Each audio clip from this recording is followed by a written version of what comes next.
very good morning to all of you. I said good morning. My talk today is going to be on how small learnings can lead one to big earnings. When I was 16 years old, I decided to look for a part-time job to support my widowed mother and also to take care of my own expenses. At that time, I had just finished 1 year of college, and I was completely confused in which field I want to make my career. So I was thinking, why not think of different options which I can explore and pick the one which excites the most. My first job was a job of an audit assistant. In few days of working under expert auditors, I learned my first lesson in life. Pay attention to details. I would like to share one instance out of many from my experience, how I achieved success by applying the learning, pay attention to details. Few years ago, I had asked my travel desk to book my ticket to a particular destination. When I got the ticket in my hand, I felt the price which I have been charged is much higher than what it should be. I went online, like most of you do, to cross-check the price. I was shocked to see the price which I was charged was 30% more than what was being quoted online. I brought this to the attention of my management. They got this investigated and realized this travel agent has been charging us more for quite some time. Soon, they terminated the contract with this travel agent. I was convinced when one pays attention to details, one will not get cheated. My job of an audit assistant lasted only for a few months because as soon as the audit was over, my role became redundant. You can see, although my job lasted for a few months, the learnings which I got from this job have continued to stay with me till date. My second job was a job of a salesperson. This is where I learned my second lesson, which was customize your approach. One of my colleagues often told me, when it comes to sales, cut paste will make you waste. I would like to share one instance from my current job of how I achieved success by applying this principle or learning. A few years ago, I was going through the news. I came across an headline which said 47 people dead due to a chimney collapse in one of the manufacturing plants of one of the leading companies in India. When I read that news, I was thinking, is there anything I can do to help this company? I went into the details of this incident and realized one of my crisis management team can certainly assist this company. I immediately sent an email to one of the directors in the company explaining him how we can help him sail through the situation. Within few minutes, I got a call from his office asking me to meet this gentleman at the earliest.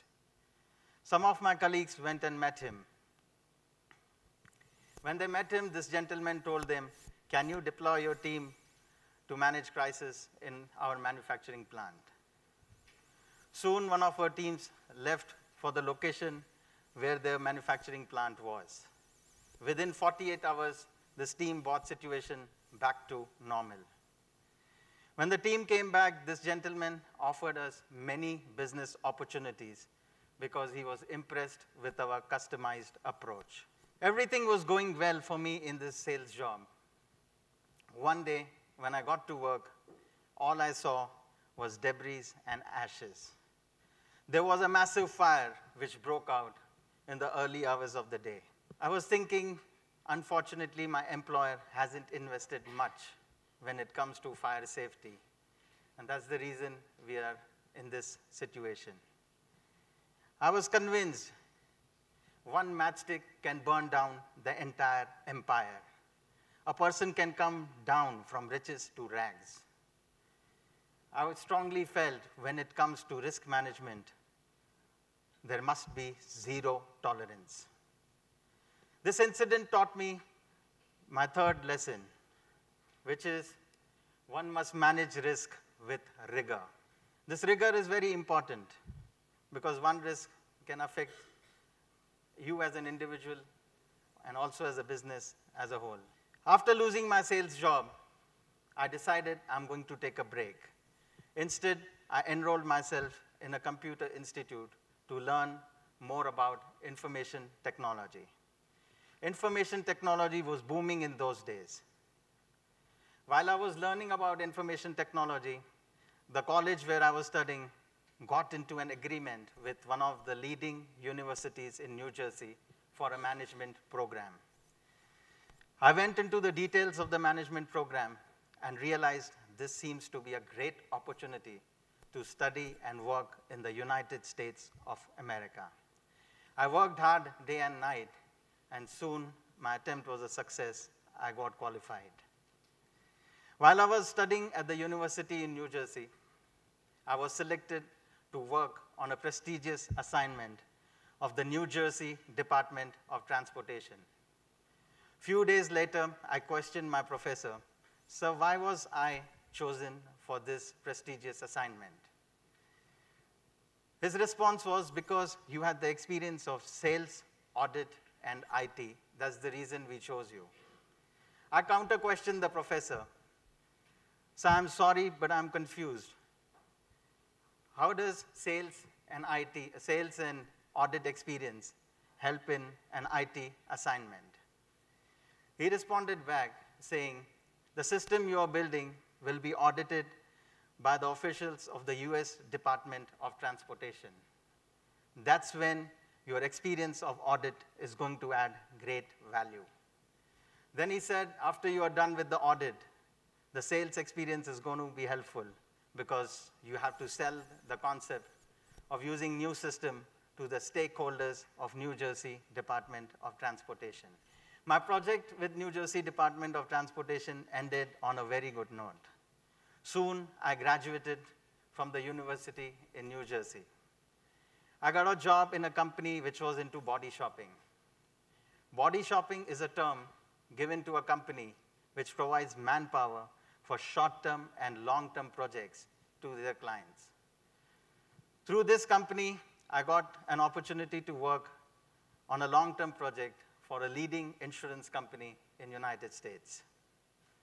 Everything was going well for me in this job until 9/11, which gave setback to most of the insurance companies in the United States of America. I was given pink slip in few days' time. When I read the pink slip, it said, "Your project is going to come to an end in 1 week." I had tears in my eyes. I felt I have failed horribly in my life. After this project got over, I was doing nothing, sitting on bench. Few weeks passed, I was on the verge of breaking down. Tears were flowing from my eyes like showers of rain. I used to feel completely helpless and paralyzed in that situation. When I was going through this low phase of my life, I came across an ad in the newspaper which said, "IT professionals can migrate to Canada in 1 year." When I read that ad, I thought, why not explore this option and get out of the world of negativity? This ad came as a ray of hope in my life. And I applied for Canadian immigration. Within some time, I got my permanent resident card. When I looked at that card, I felt I'm liberated of all the frustrations I was going through in my life. This whole experience taught me my 4th lesson, which is of learning to fail forward. I strongly felt the way businesses have business continuity plan in place, why not individuals can have individual continuity plan in place? With an individual continuity plan in place, one will have multiple options.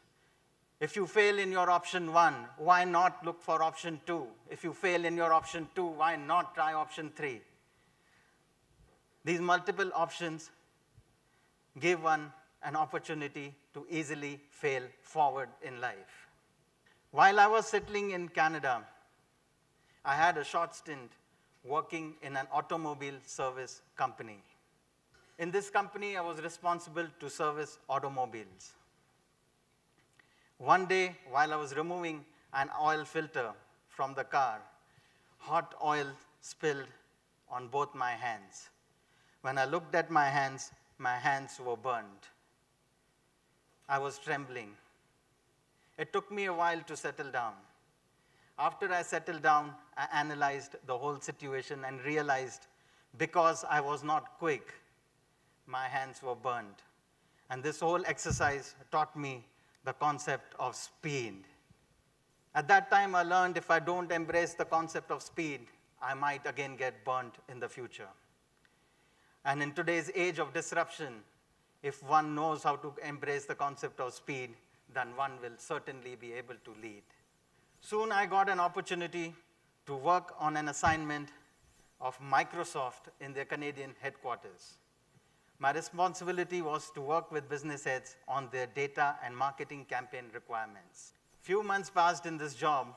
One day, I received an email with a subject which said, "You have been caught." When I read the subject, I was scared. I was trembling, shivering, and it reminded me of my experience of getting pink slip. And I was thinking, I don't want to go through that experience again. Trying to recollect, scratching my head, what have I done wrong that somebody has sent me an email like this, "You have been caught." I somehow gained courage to go through the email. When I was going through the email, it said, "You have been caught for doing exceptional work. One of the business heads has recommended you for the prestigious Microsoft President's Award." When I went into the details of the appreciation letter, I came across the word speed. This word reminded me of my experience at the automobile service company. My dear friends, the success which I achieved at Microsoft, the credit for that success goes to all my previous jobs. Those jobs might be small in size. Those companies might be small in size, but they laid the foundation for something big which came in my life. Today, in front of you, I can boldly say, whether you are in Wall Street in New York City or in Dalal Street in Mumbai, you are a professional or an entrepreneur, whether you are an American, Indian, African, Russian, or from any other nationality, trust me, these small learnings will certainly lead you to big earnings. Thank you very much.